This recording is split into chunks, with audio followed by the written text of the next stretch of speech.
welcome to another edition of Cooking Adventures with Matt. This is going to be a 2-day long recipe here because we're going Greek today. No, we're not having a big fat wedding. We are just making gyros. Gyros? Gyros? I don't know, stay tuned, we'll see what we got.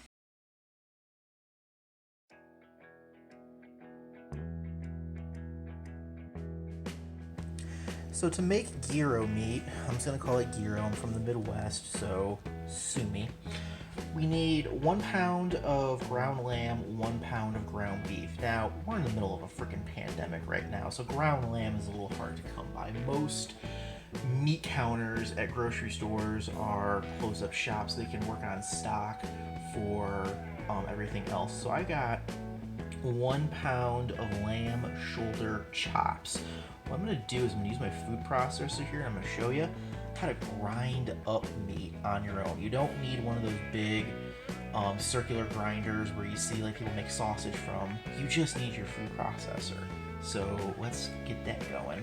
So we're going to cut the meat up into small manageable pieces, and then what we're going to do is we're going to throw them all in the freezer with the blade of a food processor. What it's going to do is the blade will chill just like the meat, only to the point where like the ends start to get a little more solid.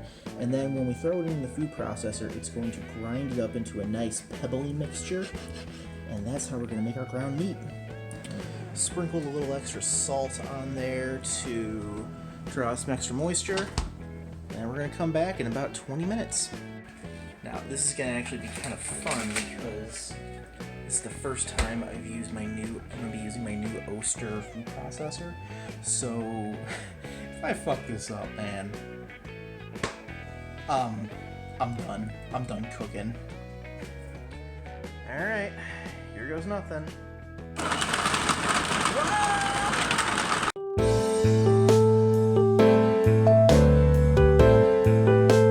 Okay, lesson learned. I had it on mixed knead, which had it backwards, when I should have had it on slice going forward. So once I put it on chop, it actually starts to form a much finer thing that I wanted to try and get here. As we see as we take this guy off, that is just the consistency we want. Nice and fine. So I'm going to set this aside and get the rest of our stuff going. Alright, now that we gave the food processor a quick rinse out, we're going to start creating our gyro meat. First off, we're going to add about 1 medium onion quarter. I got a large one, I'm just doing half of a large one here. 4 to 6 cloves of garlic. So, of course, that means add 6 cloves of garlic. Then, we're going to puree this shit.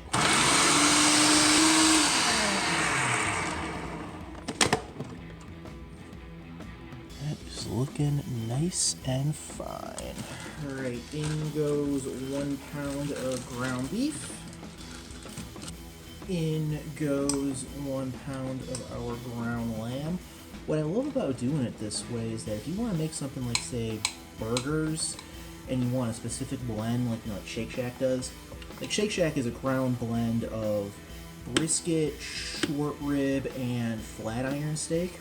So if you want to get like chuck roast and ground it up like this and do like a chili, or if you want to do like a mixture of beef and venison in a chili or a burger or a meatball or something like that, buying like whole steaks and then grinding them up with a food processor is a great way to get the meat mixture that you want. And then we're going to add our spices. So you can't really see on camera here, we've got 1 teaspoon oregano, 1 teaspoon cumin. There's 2 teaspoons of salt in there and a half a teaspoon of pepper.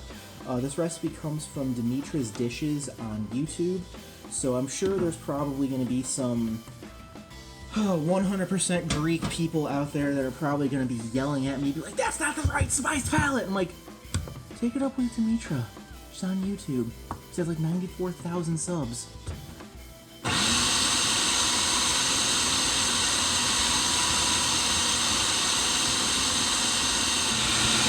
A little bit of a ball form around. That means it's all coming together.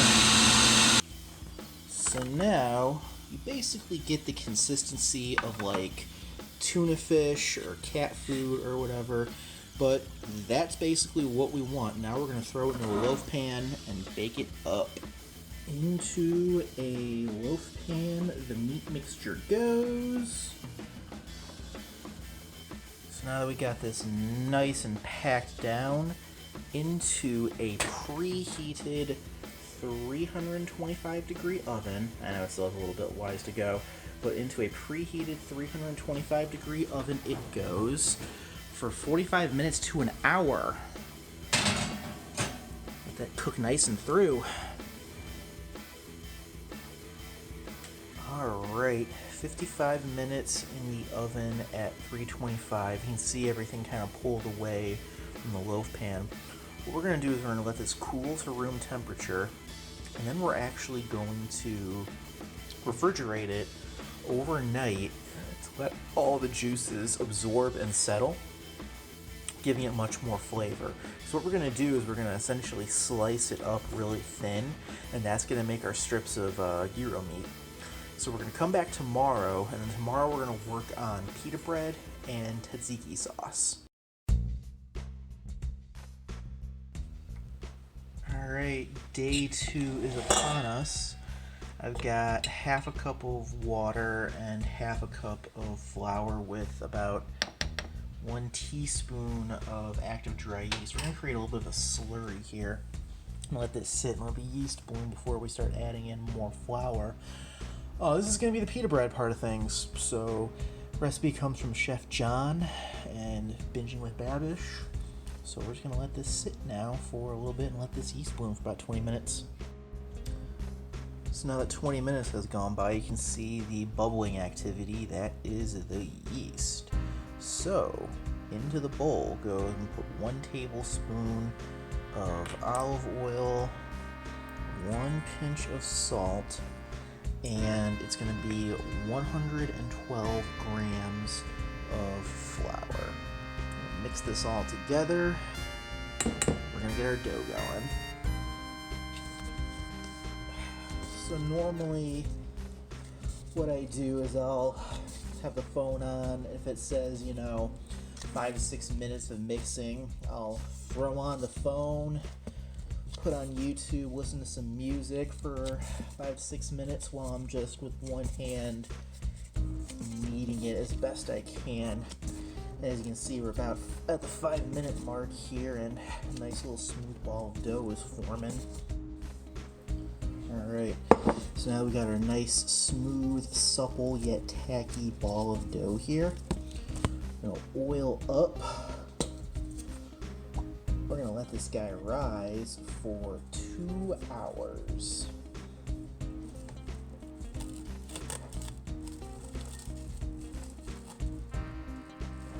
Don't forget to put a little dollop on the top, because when this guy rises, it's going to rise right into this plastic wrap. Alright, while we're waiting for the bread to finally rise so we can roll it out and fry it up, we're going to make tzatziki sauce, aka the good shit. So I got 1 cup, this is 5.3 ounces of Greek yogurt. I've got 1 mini cucumber's worth of grated cucumber we're going to throw in here. We're going to do the juice of half a lemon. Crush in 2 cloves of garlic. And I'm just going to put in like a half teaspoon of dill weed. Mix vigorously to combine.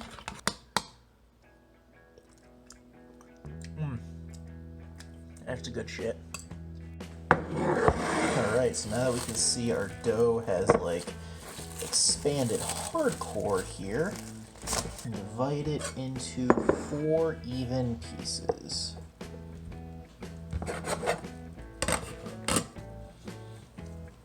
So we're going to form them into nice taut balls. So we're going to take a lightly oiled piece of plastic wrap and cover these guys and let them double in size for 30 minutes. So now now let's also slice up our gyro meat. There's obviously a lot of gelatinized fat and everything, which is actually something we kind of need to be able to have everything form. This is all just the fat that came out of the meat, which is going to help make it tasty. So this might look a little rancid, but bear with me, this is going to be good shit. So now basically what we're just going to do is we're just going to take a bread knife and slice these guys as thin as we can. So what's going to happen is we're going to have like enough meat here to essentially make like 7 or 8 sandwiches.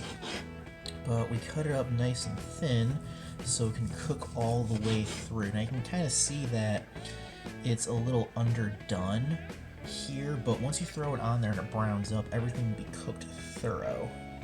Really, if I could just throw this on like a meat slicer and get nice thin slices, I would.